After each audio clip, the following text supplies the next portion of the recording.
The mountains in labor. One day the countryman noticed that the mountains were in labor. Smoke came out of their summits, the earth was quaking at their feet, trees were crashing, and huge rocks were tumbling. They felt sure that something horrible was going to happen. They all gathered together in one place to see what terrible thing this could be. They waited and they waited, but nothing came. At last there was a still more violent earthquake, and a huge gap appeared in the side of the mountains. They all fell down upon their knees and waited.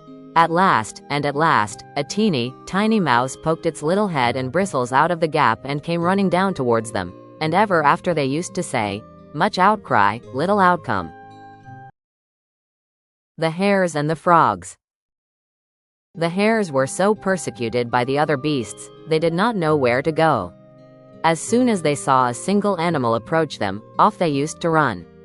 One day they saw a troop of wild horses stampeding about, and in quite a panic all the hares scuttled off to a lake hard by, determined to drown themselves rather than live in such a continual state of fear.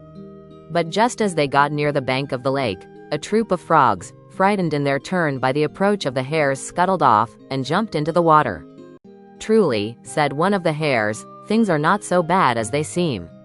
There is always someone worse off than yourself." The wolf and the kid.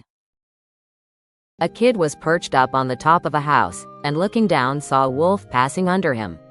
Immediately he began to revile and attack his enemy. "Murderer and thief," he cried, "what do you here near honest folks' houses? How dare you make an appearance where your vile deeds are known?" "Curse away, my young friend," said the wolf. "It is easy to be brave from a safe distance,